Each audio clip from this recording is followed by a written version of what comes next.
Amen. Manalangin tayo. Ama namin, hiling po namin ang presensya mo.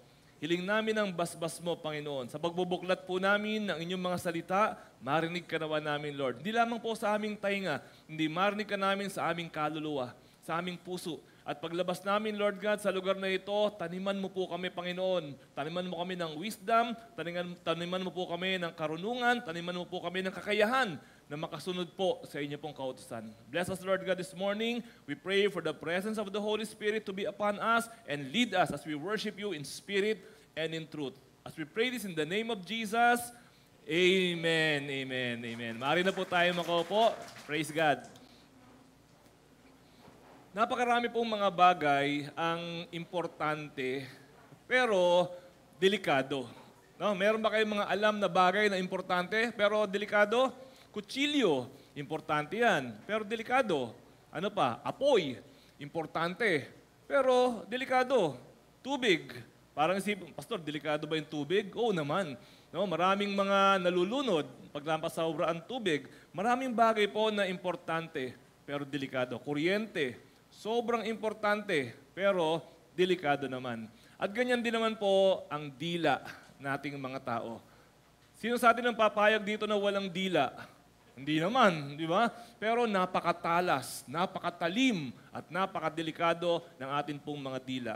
Noong nakaraang linggo po, pinag-aralan po natin James chapter 3, Tame Your Tongue.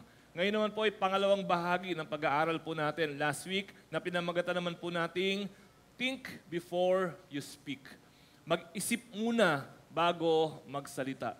Na napakarami hong mga tao, salita muna bago isip. Baliktad. Pero sabi po sa Bible, think before you speak. Isip muna bago salita. Hindi salita muna bago isip.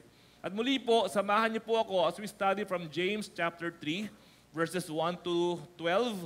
Tulad po ng ginawa natin last week, no? Babasahin ko po yung isang verse, tapos sasagot naman po kayo, basahin niyo po yung pangalawang verse. Okay, wait lang po natin yung PowerPoint natin. James chapter 3, ako po muna, tapos kayo naman po. Mga kapatid, huwag maghangad na maging guro ang marami sa inyo. Dahil alam ninyo na tayong mga nagtuturo ay hahatulan ng mas mahigpit kaysa sa iba. Kayo po?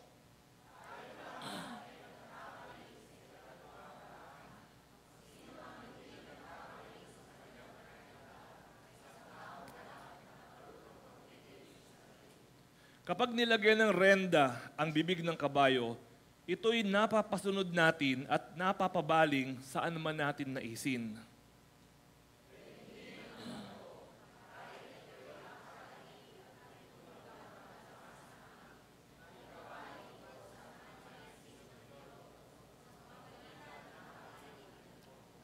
Ganyan din ang dila ng tao. Maliit na bahagi lang ng katawan, ngunit napakalaki ng mga ipinagyayabang. Isipin na lang ninyo kung paano napapalagablab ng isang maliit na apoy ang isang malawak na kagubatan.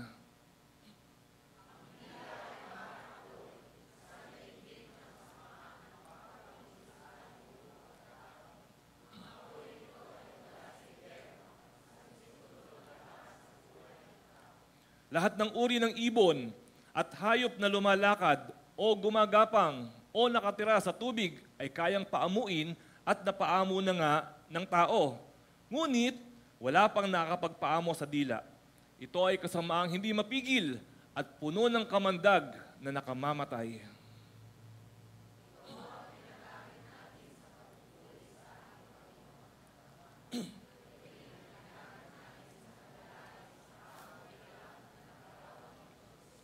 Sa isang bibig nang gagaling ang pagpupuri at panlalait, hindi ito dapat mangyari. Mga kapatid, hindi lumalabas sa isang bukal ang tubig tabang at tubig alat. Tayo pong lahat, sabay-sabay. Mga kapatid, hindi makakapamunga ng ulibo ang puno ng igos o ng igos ang puno ng ubas. At lalong hindi rin bumubukal ang tubig tabang sa bukal ng tubig alat. Habang binabasa po natin ito, naiisip ko, si James siguro sinusulat niya ito, kung ano-ano siguro mga narinig niya na kwentuhan doon sa church, kung ano-ano siguro yung mga salita na nakarating sa kanya. At siguro nagkakaproblema sila sa church dahil sa mga matatabil na mga dila. Kaya naisip ni James, isulat po ito. At habang sinusulat po natin ito, ang linaw ng kanyang tinuturo sa atin, pag-ingatan po natin ang ating dila. Siyempre, hindi physically, pero yung mga lumalabas sa bibig po natin, pag-ingatan po natin. Bilang mga Kristiyano, naniniwala po ako, merong 5 questions, merong 5 tanong na kailangan po muna nating tanungin sa sarili natin bago po tayo magbitaw ng mga salita na lagi po nating ginagawa. At ito po, tulad po ng title natin, Think Before You Speak, meron po tayong ibig sabihin sa bawat letters na yan, no? T-H-I-N-K. 5 katanungan. Unang-unang katanungan po, bago tayo magbitaw ng pananalita, letter T, is it true? Totoo ba yung mga binibitiwan natin bago natin bitiwan? Totoo ba? Sabi po sa James chapter 3 verse 2, tayong lahat ay nagkakamali sa iba't ibang paraan. So hindi po pala lahat ng ginagawa at sinasabi natin, agad-agad, tama at totoo. Dapat daw po muna tanongin natin, pag may bibitiwan ka, totoo ba itong bibitiwan ko? Is it true? Totoo ba ito? Kasi po, truth must be the foundation of all speech.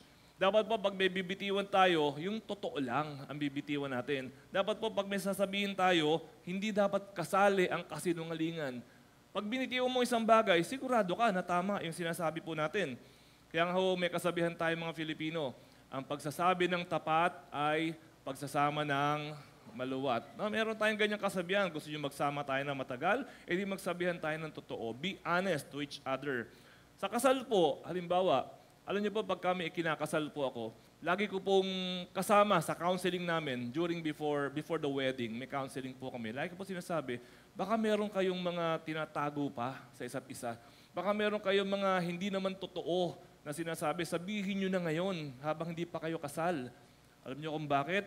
Kasi kapag kakasal na kayo, tsaka biglang nadiskubre nito na pang-asawa mo na mali-mali yung sinabi mo, may tinago ka ng mga katotohanan, nagsikreto ka, o meron ka mga kasinungalingan, yun po ay ground for annulment of marriage. No, yun po ay isang tatanggapin na legal na dahilan para sabihin na baliwala yung inyong naging kasal. So you have to be truthful. Lahat po ng ating ginagawa should be based and founded on all truth. Kasi po, Satan is the father of lies.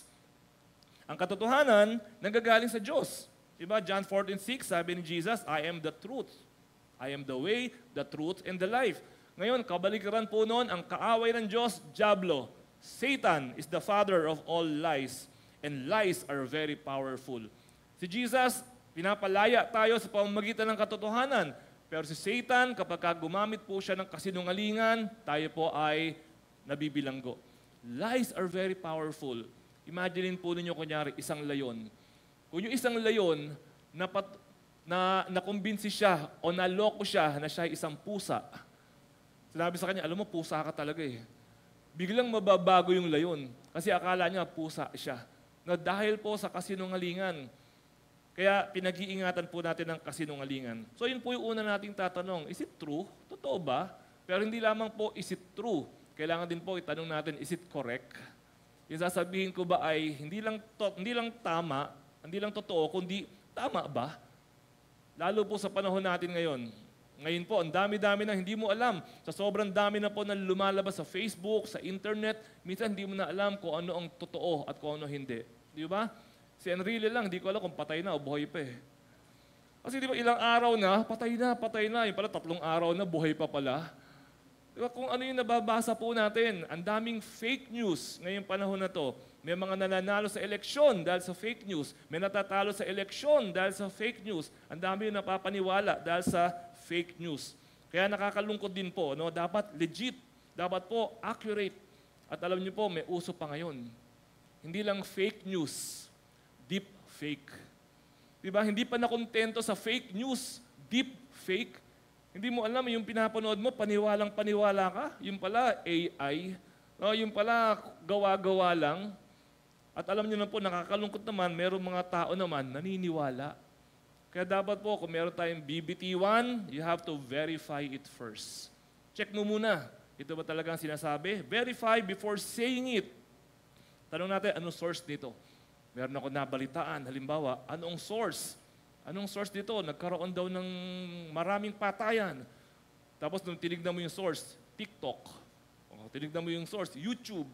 Merong mga tao po, yun ang kanilang sources. Minsan may mga naniniwala pa, kunyari, mas pinapaniwalaan pa yung mga nasa YouTube kaysa nasa encyclopedia. Meron ng mga tao na ganyan. Mas pinapaniwalaan pa yung mga vlogger kaysa sa GMA. Kaysa doon sa mga legit. Alam niyo po yung mga legit, pag sinabi natin legit na news station, halimbawa. No, I think I really have to say this. Yun yung mga legit na news station, may lisensya. Okay? Pag nagbalita yan na hindi totoo, tanggal ang lisensya. Yun yung mga vlogger, walang lisensya. Kahit anong gusto nilang sabihin, sasabihin nila, walang tatanggalin sa kanila. Yun yung mga may lisensya, pwede mademanda. Yun yung mga vlogger, pwede rin mademanda, pero ibang uri ng demanda, mas mababa na uri ng demanda. O yun yung mga legit na news station, aral, bago tanggapin. Graduate ng journalism, merong mga ganto't ganyang degree, merong mga award and everything. Yun yung mga vlogger, wala. Kung ano lang gusto sabihin, yun lang po sasabihin nila. So let me say this, recorded po ito. Huwag kayong magpapaniwala sa mga vlogger kung hindi rin lang naman mako-confirm sa mga legit na mga news agencies. Para po hindi tayo naiisahan. Marami hong naiisahan dahil po dyan. So verify before saying it. And classify. Pag meron po tayong narinig o meron tayong gusto sabihin, i-classify natin. Ano ba itong narinig ko na to? Ito ba ay truth? O ito ay opinion? O ito ba ay rumor or gossip? Kailangan po may talino tayo. O ito po ba ay assumption? Lagi natin tandaan, we can always say what we want, but although you are entitled to your own opinion, you are not entitled to your own truth. Hindi mo pwedeng panindigan ng isang bagay kasi gusto mo lang. No, pwede ka mag-opinion, pero hindi ka pwedeng magkaroon ng truth. Kunyari meron dito sa tabi ko, pinanganak na babae. Okay? Kita mo naman, kompleto yung katawan, pambabae. Yung boses, pambabae. Yung DNA, pambabae. Pwede niya bang sabihin na ako ay lalaki? Pwede hindi. Sa Amerika, pwede. Sa katotohanan, sa science, hindi. No, although you're entitled to your own opinion, you are not entitled to your own truth. Hindi mo pwede sabihin kung ano yung truth mo. So, napaka-importante po niyan kasi po, pag nagsasalita po tayo, alam niyo po, may mga seaman tayo rito. Yung mga barko, pag yan po ay merong pupuntahan, meron ho yung sa compass nila, sasabihin nila, kunyari, pupunta tayo dito sa norte, 90 degrees. Okay? Doon papunta yung barko nila. Kapag kayo pong kanilang compass, sinabi 90 degrees, pero ginawa nilang 91 degrees, 1 degree lang naman ang pagitan. Hindi sila makakarating sa paroroonan nila. Di ba? Kasi ang pupuntahan nila 90 degrees, pero na move ng 1 degree only, kahit nga kalahating degree lang 90.05 degrees, na move ng kaunti, na iba na po yung direction nila. Ganun po kaimportante ang mga words natin. Ganun po kaimportante na i-verify natin bago po natin bitiwan. Make sure that it is true. No? At tayo naman, pag meron po tayong narinig, nabalitaan, natanggap, verify din naman bago po maniwala. Verify before believing. Verify before saying. Verify before believing. Huwag madaling maniwala. Maghanap ng resibo. Kapag may nagsabi, yan, magnanakaw yan Huwag ka agad maniwala. May nagsabi, hindi magnanakaw yan. Huwag ka agad maniwala. May resibo ba? May balita ba? Lalo po sa panahon natin ngayon, sa bansa natin, huwag agad maniwala. Hindi natin alam. So yun po yung unang tanong. Kung meron kang bibitiwan, you always have to ask, totoo ba to? Meron ako sasabihin sa mga anak ko, totoo ba to? Meron ako sasabihin sa asawa ko, totoo ba to? Ako, magtuturo ako dito, magsasermon ako, totoo ba to? Itong sinasabi ko na ito. So yun po yung unang-unang itatanong, okay? Is it true? Totoo ba? Now, punta po tayo sa pangalawa. Although truth is important, truth is not the only standard. Hindi komot totoo, pwede na po natin sabihin. So, bago magsalita, kahit true, dapat po, di natin itanong kung, letter H, is it helpful? Totoo nga, true, but is it helpful? Nakakatulong ba kahit na totoo? James 3, verse 5. Isipin na lang ninyo kung paano napapalagablab ng isang maliit na apoy ang isang malawak na kagubatan. Sabi natin kanina, importante yung apoy. Pero yung importante yung apoy at nakakatulong yung apoy, depende kung saan po natin ginagamit. Kung nasa kalan, nakakatulong yan. Pero kung nasa kagubatan at naiwan mag-isa, hindi na po siya nakakatulong. Hindi na po siya helpful. Many truths, there are some truths that are harmful. Some are true, but harmful. No? Importante po yan. Ba't po naging harmful? Akala ko truth, importante. Importante. Pero bakit harmful? Kasi po, truth nga, pero nakakagulo naman. Truth nga, pero nakakasakit naman. So bago po tayo magsalita, totoo nga ito sasabihin ko. Pero tanungin mo muna, nakakatulong ba kapag sinabi ko ito? No, kunyari, meron kang narinig na dalawa nagkukwentuhan. Sabi, alam mo, narinig ko, ang arti-arti daw ni narinig, nilapitan ka ngayon. Alam mo ba, narinig ko, sabi nila, ang arti mo daw. True or not? Totoo. Totoo. Diba? Legit. Narinig niya talaga, ang arte daw nitong isang ito. Ngayon, is it helpful pagka nilapitan mo siya at sinabi mo sa kanya yung truth na yon? Sabi nila, maarte ka daw. Helpful? Hindi. True? Yes. Helpful? No. Hindi po lahat ng true ay kailangan po nating ibulalas. Minsan, meron kang narinig, merong barkadahan. Kunyari, sila ay 4 sa barkadahan. Tapos, itong 4 na to, yung isa sa kanila, yung 3 sa kanila, may GC na hiwalay na hindi kasali yung pang-4. Na-imagine niyo ba yon? 4 kayo na friends. Yung 3, may hiwalay na GC, hindi ka kasama. Ikaw pinag-uusapan dun sa GC na yun. Nalaman mo ngayon, hindi pala siya kasama, yung pang-4. True? Yes. Helpful? Sasabihin mo sa kanya, alam mo ba, may GC yung 3, hindi ka kasali. Helpful? Hindi. Kasi nakagulo, nakasakit. Diba? Hindi ho lahat ng true, binibitiwan po natin kaagad. Minsan, meron pa ho ako isang, true story. May isang narinig po ako. May isang kasama sa bahay na nalaman niya, magse-celebrate ng 80th birthday yung kanilang lola. Surprise. So, siyempre, sinasabihan siya, i-ready mo yung ganyan, i-ready mo yung ganon, tapos si lola, dali mo sa park. Para kapag makapag-ready kami, tapos pag ready na kami, bumalik kayo, isusurprise namin si Lola. O di dala-dala nung kasambahay si Lola sa park. O di ba, ang ganda ng ibon, ang ganda ng semento. O dinala nila ron. Tapos nung nag-PM na, uwi na kayo. Dinala niya si Lola, pauwi na, isusurprise si Lola. At nung malapit na sila sa pintuan, paghawak sa pinto, hindi nakapagpigil sa sarili.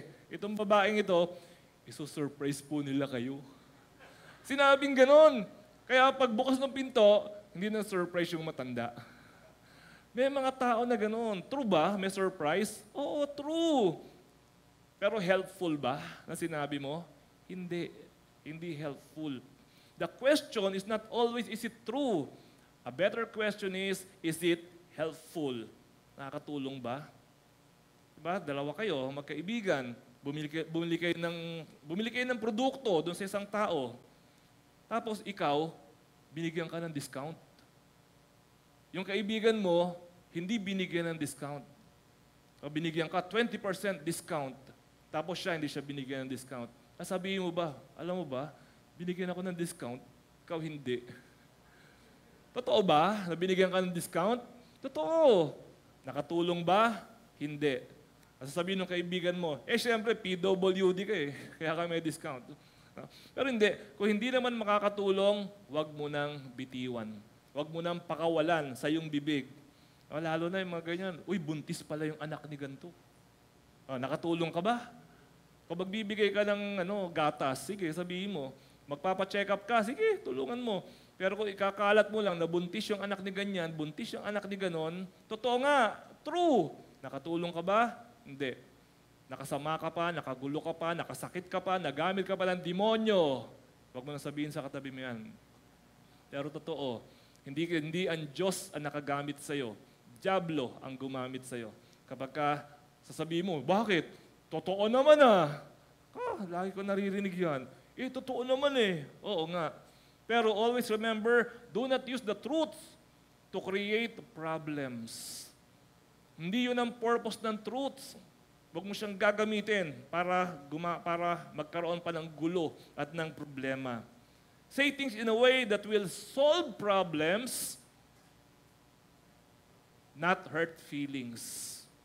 Ulitin ko yan. Say things in a way that will solve problems, not hurt feelings. Palagi mong tatanong, nakakatulong ba o nakakasunog? Pag sinabi ko to, nakakatulong ba o nakakasunog?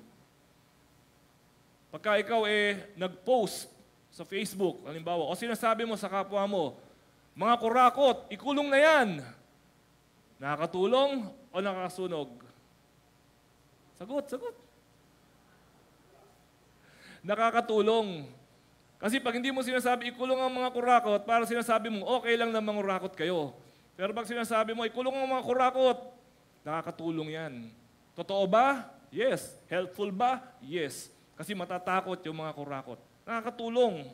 Di ba? Yung testimony, nasa korte ka, dapat magsabi ka ng totoo kahit masakit.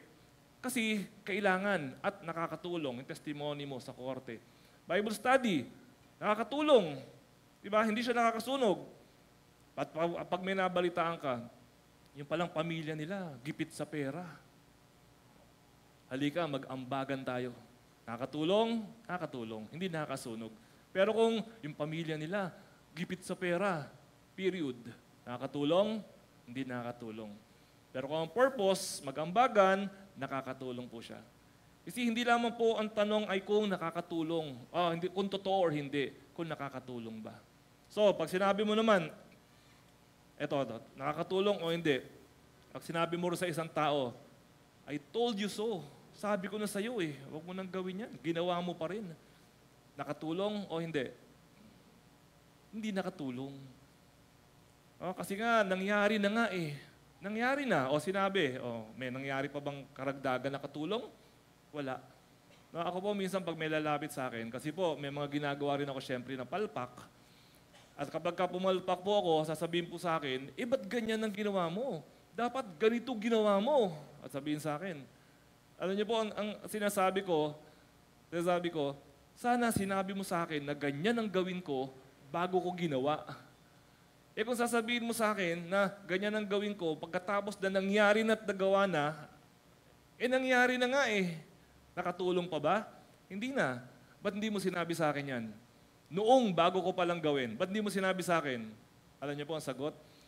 Hindi ko naman alam na ganyan ang mangyayari Ako rin Hindi ko rin alam na ganyan ang mangyayari.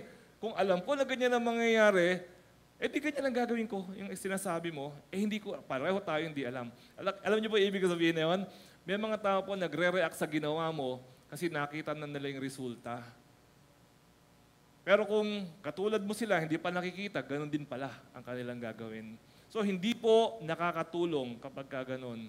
Pag may dumadating sa church, late, halimbawa, nakakatulong ba? Late na naman kayo. Nakakatulong ba? Hindi nakakatulong. So, bakit mo sasabihin kung hindi naman nakakatulong? So, ang resulta lang po ng discouragement, samaan ng loob, rebellion, pag ganun pong, revenge, yun pa ho ang mga niyan. Minsan po, meron tayong mga, sorry po hindi naman Father's Day ngayon, pagtatanggol ko lang ng konti mga tatay. Minsan marami mga tatay, discourage sa pamilya. Kasi po, kahit gusto nila, may ginagawa, halimbawa, kunyari, naghugas ng pinggan. Alam niyo po, pagkatapos maghugas ng pinggan, sasabihin ng asawa niya, ba't ganyan ka maghugas ng pinggan? Basang-basa ang lababo. Naghugas na nga ng pinggan? Aawayin pa? Meron pa akong alam, nagmagandang loob, naglaba. Ang sabi ng asawa, hindi naman maputi ang laba mo. Tumulong na. Palagay niyo ba maglalaba pa ulit yun? Hindi na. Oh, nagmagandang loob. Actually, sorry, mali yung word na nagmagandang loob. No? Nagwalis. No, nagkusa. Kasi iba, hindi naman talaga nagkukusa. Nagkusa, nagwalis. Sabi ng asawa, uulitin ko rin lang yan eh. Magwawalis pa ba ulit yon? Hindi na. Di ba? So, minsan mali ang mga bitaw natin ng salita. Pero totoo naman, nagwalis siya, may naiwan. True.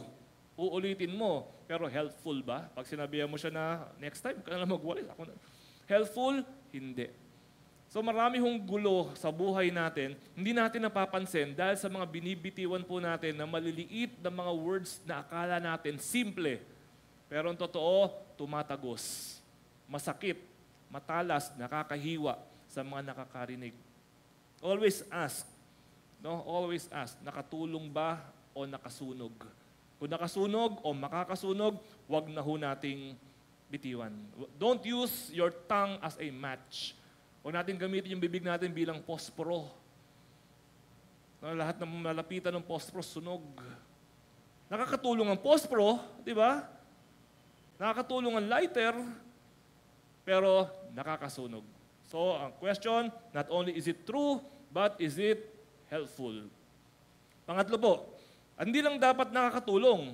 Itanong din natin, letter I, is it inspiring? Nakaka-inspire ba?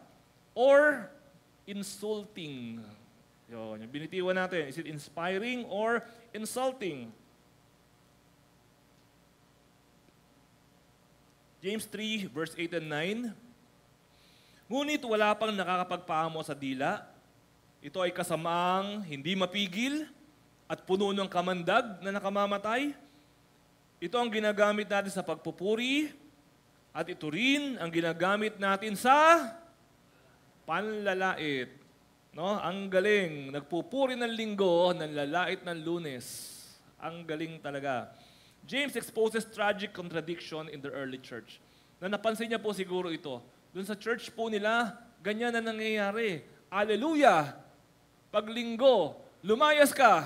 Pag Lunes, nakita niya ito pong pattern na ito doon sa loob ng church nila. Kaya po, palagay ko, si James ay nag-aapoy ang kalooban habang sinusulat niya po ito. Alam niyo po, pumili ka kung saan mo gagamitin ang dila mo. Talaga. Kasi paulit-ulit yan eh. Pag binasa natin ng James 3, hindi pwede lumabas yung bukal na maalat doon sa bukal na matabang. Hindi pwede mamunga ng igos, yung puno, na ganito ang puno. Hindi daw po pwede. So, kailangan mamili lamang po tayo ron kung saan po natin sila ito magagamit. No, is it inspiring? So, before speaking, ask. Kanina ko, helpful or not? Ngayon po, ask. May inspire ba or may insulto? Kapag binitiwan ko itong sasabihin ko na ito. May inspire ba siya? Pag sinabi mo sa asawa mo, may asawa ka. Pag sinabi mo sa asawa mo, bakit mas successful yung mga kapatid mo kaysa sa'yo? Na-inspire ba siya o na-insulto? Na-insulto. So dahil siya ay na-insulto, ano ang magiging response niya? Matcha-challenge? Hindi. Hindi nga na-inspire eh. Na-insulto nga eh. So mag-ingat po tayo sa binibitiwan natin. No, kapag mayroon kang anak, sinabi mo sa kanya, baba-baba naman ang grades mo, bobo-bobo mo, manang-mana ka sa nanay mo. Ma-inspire, ma-insulto. Ma-insulto. At kapag ka na-insulto, yun po mga kausap natin na ito, lalo ho tayong walang mapapala. Bukang bibig natin yan, mga magulang. Mga anak, dapat kayo responsable ninyo. Lagi natin binibitiwan yan. Na-inspire, na-insulto, nai-insulto. Kaya kapag binitiwan po natin yon, hindi po siya nakakatulong. Avoid insulting anyone. Tumingin po kayo sa akin, mga ate at mga kuya. Ulitin ko yan. Avoid insulting anyone. Anak mo, asawa mo, katrabaho mo, kaibigan mo, kahit hindi mo kakilala, avoid insulting anyone. Alam niyo po kung bakit? Siyempre, we have an idea kung bakit, pero very importantly, ang insulto, huwag binibitiwan po natin, tumatagos sa kaluluwa. Hindi lamang po sa tenga. No, tuwing nang-iinsulto po tayo, tagus-tagusan sa kaluluwa. Alam niyo po, tanungin niyo ako, bakit? Tingnan. Okay, so dahil nagpilit kayo na malaman, kasi po ang insulto kaya tumatagos sa kaluluwa dahil totoo. Dahil totoo. Kaya ka na-insulto dahil totoo yung sinabi. Pag sinabi sa inyo, lahat ng anak niyan, burara. O lahat ng anak niyan, hindi umasenso. Na-insulto ka bilang magulang. Pero ba't ka na-insulto? Kasi inisa-isa mo yung anak mo, oo nga, totoo nga, walang umasenso maski isa sa mga anak ko, na-insulto ka. No? At kapag ka na-insulto tayo, tagos talaga sa kaluluwa, at tumagos sa kaluluwa natin, anong gusto mong gawin? Revenge. Gusto mong balikan yung na-insulto sa'yo. So, ingatan ang pag-insulto. Kasi bumabalik din po sa atin yan. At kapag ka nagda-damage po tayo ng relationship sa ating kapwa, pati sa Diyos, nada-damage natin, na-insulto natin yung tao na nilikhang kalarawan ng Diyos. So we are not doing good, we are doing evil kapag ka nag-iinsulto po tayo. So instead of insulting other people, strive to inspire. Rather than insult, inspire. Kasi po, napakalaking bagay niyan. Kabaliktaran ng insulto. Kung yung insulto, nasusunog yung tao, when you inspire a person, alam niyo ang nangyayari? It saves a life. Not only a life, it saves a future. It saves a soul. Yung buong pagkatao niya, yung kaluluwa niya, yung mga future family niya, at yung mga tao makakasalamuha niya in the future, nasa-save mo. Dahil ikaw ay nagamit ng Diyos para i-inspire itong tao na ito. So kung mamimili ka, lalabas sa bibig natin, inspiration or insult, inspiration. It heals wounds. Yung mga sugat, nawawala. It unlocks potential. Yung mga kaya niyang gawin, lumilitaw. Yung galing niya, lumilitaw. Dahil sa'yo. Kaya alam ko yung mga teacher, kung mayroong mga teacher dito, pero may mga teachers dito, pero hindi pa mga matatanda, bata pa mga teachers. Yung mga teachers po namin noong elementary, noong high school, binabalikan ng ibang classmates namin, sama-sama, babalikan yung teacher namin, tapos sabihin, Ma'am, thank you, dahil tinuruan nyo kami, thank you po, dahil ganito ginawa nyo, ganito na po kami ngayon. Alam nyo yung mga teacher, namamatay sila ng maligaya. Patay na mga teachers ko syempre. Namamatay sila ng fulfilled ang buhay nila. Namamatay sila ng feeling nila, may nangyari sa buhay nila. Hindi na sayang, hindi na tapon ang buhay nila. Kasi may nahipo na buhay sa kanila o sa pamamagitan nila. So maging goal natin yan. Nagamit ka ng Diyos dahil may nahipo na buhay, may nabago na buhay, may nag-grow na buhay at naging successful na buhay dahil sa'yo. And it makes all of it worth it dahil po doon. Learn or strive to inspire rather than to insult. Kasi isa pa, bumabalik din naman ng blessing sa atin. Sabi po sa Bible, Proverbs 11 verse 25. Tingnan niyo po itong verse na to. Whoever refreshes others will be refreshed. Kapag tayo raw ay nagiging pagpapala, tayo rin naman ay binabalikan ng pagpapala. No? Ano lang naman yan? Umiikot lang yan Recycle lang naman yan Kung ano yung ibinato mo, babalik din sa'yo. Kaya magbato tayo ng inspiration, magbato tayo ng blessing, babalik din po sa atin yan. So, maging inspirasyon. So, yun yung pangatlo natin, letter I. Ang pangatlong tanong, is it inspiring? Okay. Pang-apat na tanong, ito isa pang kailangan natin itanong sa ating sarili bago magsalita.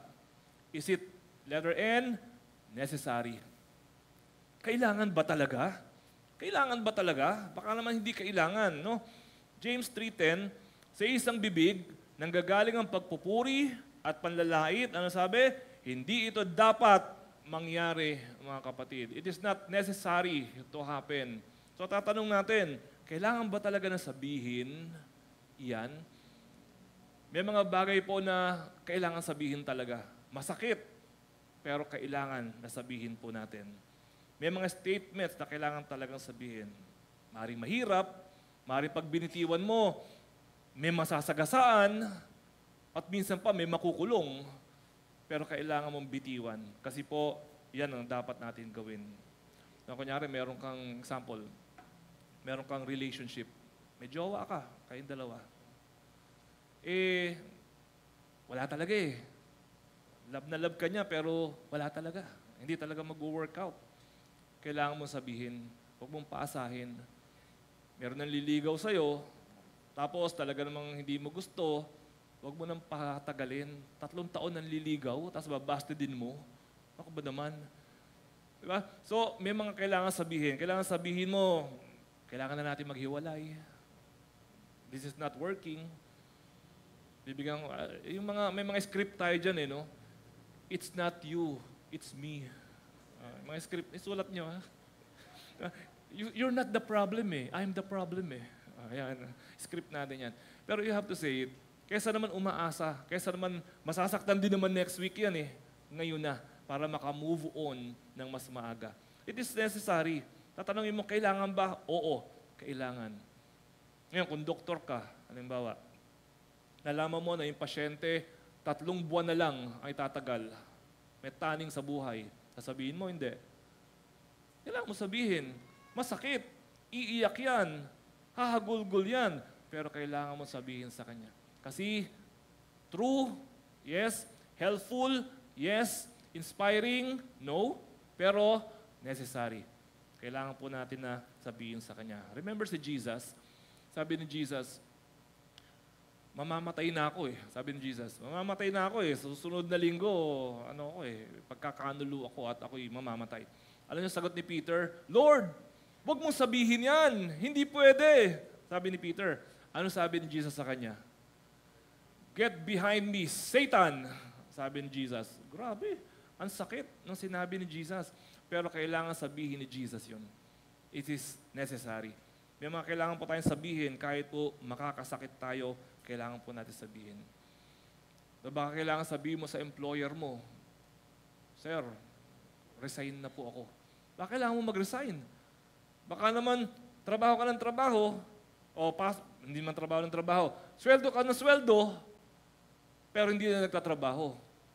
Kasi yung palang trabaho mo na yon, hindi na maganda sa'yo, hindi mo na gusto, hirap ka na, etc., etc. Be good to your employer, be good to yourself. No, alang-alang habang buhay ka na ganyan. So, let yourself go, let your employer go. It is necessary. May mga kailangan sabihin kasi necessary. Pero may mga hindi kailangan sabihin kasi hindi naman necessary. Diba? Sabihin sa'yo, uy, taba-taba mo. Necessary ba yon? Alam na niya yon. Tinggising sa umaga niyan, haharapin sa salamin, alam na niya. Ba't sasabihin mo pa? Diba? Huwag mo na sabihin. At pag nagpupumilit, hindi, taba mo talaga ngayon. Kainin mo. Kapag kayo tumigil. Not necessary. Okay? Hindi kailangan sabihin. Eto, necessary ba to? Alam niyo ba? May utang si pastor sa akin. Necessary ba? Meron bang may utang ako dito? Kung meron na, sabihin nyo, or forever hold your peace. Hindi ko nababayaran. Wala. Awa ng Diyos. Wala naman po tayong utang dito. May mga ganyan Yung taong may utang sa'yo, kailangan pa bang ibulgar na may utang sa'yo? Hindi. Hindi na kailangan. No? Nakatulong ba? Hindi. Na-inspire ba? Hindi. True ba? Oo. Pero, necessary ba? Hindi. So, hindi na natin kailangan bitiwan kapag po ganyan. Sa mag-asawa, minsan pa nag-aaway. Minsan pag nag-aaway ang mag-asawa, kung ano-ano sinasabi Ano sabi niyo ba habang nag-aaway kayo ng asawa niyo? Nagsisisi ako at ikaw ang pinakasalan ko. Nasabi niyo na ba yan? I hope hindi niyo pa nasabi yan. Pero minsan pag nasasabi po natin yan, true ba? Baka hindi true. O baka true nga. Okay, whatever. Baka true. Fine. Helpful? Hindi naman nakatulong. Inspiring? Hindi rin naman inspiring. Ano pa? Necessary? Lalo naman hindi necessary. No, pag-ingat. Ito yung mga questions, sinuulit-ulit ko para magamit po natin ito next time na kailangan po nating ibase rito ang mga sasabihin po natin. At by the way, hindi lang words ang pinag-uusapan natin, hindi lang dila. Kasi sa panahon ngayon, syempre, hindi lang dilang ang nakakarating na communication sa atin. Pati yung mga PM natin, no? Yung mga text natin, at ito pa, screenshot. Screenshot. Alam nyo, natatakot ako minsan dyan sa screenshot na yan. Minsan meron kang ka-chat, parang, alam mo, friends naman kayo, di ba? Sige, kung ano sinasabi mo sa kanya. Yung pala, i-screenshot bigla. Tapos ipapasa kung kani-kanino. Alam niyo po, ako, hindi ko naman alam kung natutunan ko o hindi. Pero isa po sa sinasabi ko sa sarili ko, pag meron po akong ka-chat, halimbawa, iniingatan ko po hanggat maaari na mag-compose ng mga chat na, ano ba tawag doon? Forwardable. Na alam ko, yari ako rito pag ito ang ano . So, sa chat pa lang, mag-ingat ka na, baka screenshot ito . No? Hindi mo naman kontrolado. Hindi mo na rin malalaman kung in-screenshot. So tayo naman kung kumpiyansa sa atin yung chat natin, huwag nyo naman screenshot. Huwag nyo naman bigla ipapasa kasi in confidence, yun yung sinabi niya sa atin. Tapos ibubulgar natin. Diba? So pag-ingatan po natin yan. It is also not necessary. And tatanungin po natin, pag meron nagsabi sa atin ng something na mukhang hindi naman necessary, yung kwento ko kanina, di ba? Yung kwento ko kanina na nagkwento, uy, sabi ni ganito, maarte ka daw. Yung ganon. Pag meron ganon, ang susunod na tanong, what is the motive? Bakit sinabi yun? Ano kaya yung motibo? What is the motive? Bakit kailangan nananahimik ako dito, nagmamanicure ako, tapos lalapitan ako nito, tapos sabihin sa akin, uy, alam mo ba, sabi ni ang arte mo daw, what are the possible motives? Kaya niya sinabi yun. Para mag-away kayo? Para magkaroon ng gulo? Para magkaroon ka ng babag? Hinahanap ka niya ng babag? Diba, kung tayo po tingin natin magkakaproblema, huwag mo na sabihin. Pero pag alam mo magkakaproblema at sinabi mo pa, ano ang motibo? Ano? Anong motibo? Mema? Mema sabi lang? O inggit? Diba? O galit? O gusto mo lang ng away? Nabobore ka, tahitahimik naman sa church, wala nag-aaway. Pag-awayin ko nga itong dalawang ito. Ganon? Anong motibo na makikita natin? Kung wala tayong makita motibo, wala lang, pastor, naisip ko lang eh. Ayan na naman, demonyo yan, pare. Pare, babae pala yung, lalaki pala yun, na gano'n. Di ba? Diablo na naman yan. Sipong nananahimik ka dyan, naisip mo, ano kaya mag-chismis kaya ako? Hindi po tayo yan, diablo na yan, spirito na ng kasamaan yan. Alright, so tuloy po natin. So ano ang motivo? Motive and what is the effect? Magiging blessing or magiging curse? So ulitin ko po, some words are not wrong but unnecessary. No, hindi naman talaga kailangan. Kung hindi naman makakapag-bless, kung pagmumulan pa ng sama ng loob, pigilin ang atin pong sarili. Silence can be more powerful than speech. Minsan po yung pananahimik natin, mas powerful. Minsan po sumisigaw po ako rito, maglingkod tayo sa Diyos. Minsan sumisigaw ako ng ganon, powerful. Pero alam nyo,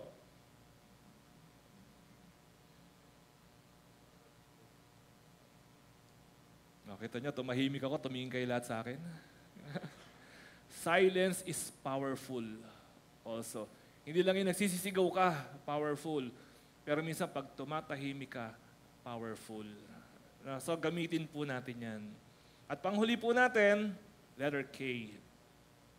Minsan po, necessary, masasaktan, magkakagulo pag binitiwan natin. At kung talagang walang choice at kailangan po natin sabihin, kailangan din po natin itanong, letter K, is it kind? Baka naman pwedeng sabihin mo in a kind way. Masakit, pero bawasan naman natin yung sakit. James 3 verse 12, mga kapatid, hindi makakapamunga ng olibo ang puno ng igos o ng igos ang puno ng ubas at lalong hindi rin bumubukal ang tubig tabang sa bukal ng tubig alat. No, we're talking about fruits. And one of the fruit of the Holy Spirit is kindness. Now, kindness is a fruit of the Holy Spirit. Siguro, nung ginagawa ko po itong message na ito, iniisip ko kung pwede ko bang sabihin ito. Pero, palagay ko po pwede. Default mode ng totoong Kristiyano ang kindness. Amen or hindi? Amen. Default mode ng Kristiyano ang pagiging kind. Hindi ho default yung pagiging suplada. Hindi yun ang default ng mga Christian. No, hindi default yung judgmental. Hindi yun. Hindi yung default yung chismosa. Hindi yun ang default. Ang default mode ng mga Christian ay kindness. We are being kind. We are taught by being kind. No? Kindness, kind people naturally say kind words as well. So mga ate, come to think of it, kind words cost nothing. Nagastusan ka ba nung ikaw ay nagsabi ng mabuti at maganda? Hindi naman na. Napahiya ka ba? Hindi naman na. Ano binayad mo? Wala. It costs nothing to be kind. Pero ang laki po ng balik kapag we are being kind to people. Is it kind? Is it Christ-like? Pag may sinabihan ka ng linta, sinabihan mo yung tao, linta. Is it kind? Hindi. Diba? Ang sakit naman nun, nasabihan ka ng linta. O sinabihan ka ng ang hina mong makaintindi. Is it kind? Hindi. So, learn to be kind. Matuto po tayo magbitaw ng mga salita na kind. But if you can't be kind, if you cannot be kind, don't say it. Huwag mo na sabihin. Kung bibitiwan mo rin lang na hindi kind, although true, although necessary, hindi ka pa ready, huwag mo munang bitiwan kapag ka hindi pa ito kind. Pagka, alam nyo, minsan may magsasabi po sa akin, Pastor, alam mo ba si ate ganto o si kuya ganyan, merong mga ginagawang ganyan. Alam nyo po, minsan pag may lumalapit sa akin na gano'n, sasabihin, Pastor, pakikausap mo naman si ganyan. Hindi ko makausap agad. Sige, tawagin mo, kausapin ko. Hindi ho. Alam nyo, madalas, sinusulat ko pa yung sasabihin ko. Pinipili ko pa po yung words at pinapractice ko pa minsan. May practice pa. Pati yung tono. Ano ba sabihin ko? Bakit? O, ganun. No? May tono pa. Diba? So, kailangan i-ready mo kung ano yung mga words na gagamitin po natin. Kung gusto natin ng kaayusan. Kung gusto po natin ng kagaanan po natin. So, if you cannot be kind, then don't say it. Kasi po sabi sa Ephesians 4, verse 15, sa halip, sa pamamagitan ng pagsasalita ng katotohanan, ito na yan, katotohanan, pero sa diwa ng pag-ibig. Hindi pwedeng puro katotohanan. Dapat mayroong diwa ng pag-ibig. Meron kang kaibigan, no, sa mabaho, di ba, sa trabaho.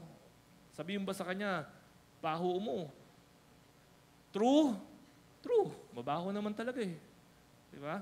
Pero helpful? Maaari. Inspiring?